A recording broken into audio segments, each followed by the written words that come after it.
Bonjour à tous. Ne vous êtes-vous jamais demandé ce que contiennent vos cosmétiques? Parabènes, sel d'aluminium et autres sont des ingrédients qui provoquent l'inquiétude chez le consommateur. Cependant, leurs réels effets sur l'organisme ne sont pas toujours démontrés. C'est pourquoi, lors de ma thèse, j'étudie l'un de ces ingrédients qui est souvent pointé du doigt, les nanoparticules d'oxyde métallique.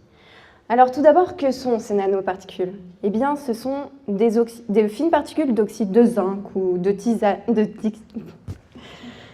titane qui peuvent être jusqu'à 1000 fois plus fines qu'un cheveu.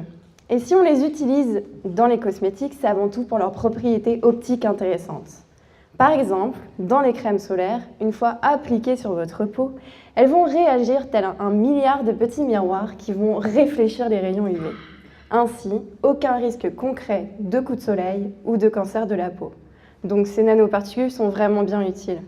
Cependant, je vous le rappelle, il s'agit tout de même d'oxyde métallique. Et pour votre peau, ils sont potentiellement toxiques. C'est pourquoi des chercheurs ont développé des gangs de protection qui s'appliquent tout autour des particules et qui permettent de conserver une bonne protection UV tout en gommant la toxicité de ces particules.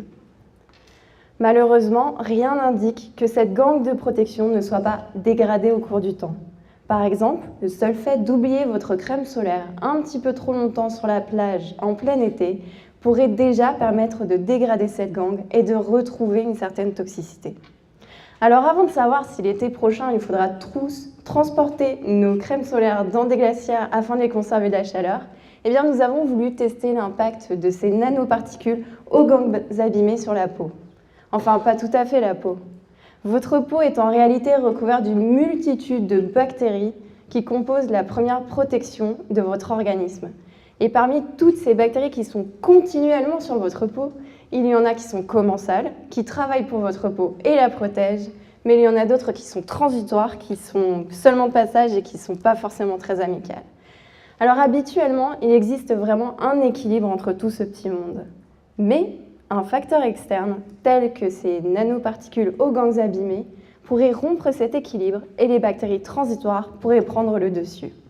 Et c'est alors qu'apparaissent les sympathiques maladies de peau, telles que psoriasis, eczéma, ou même pire, l'acné.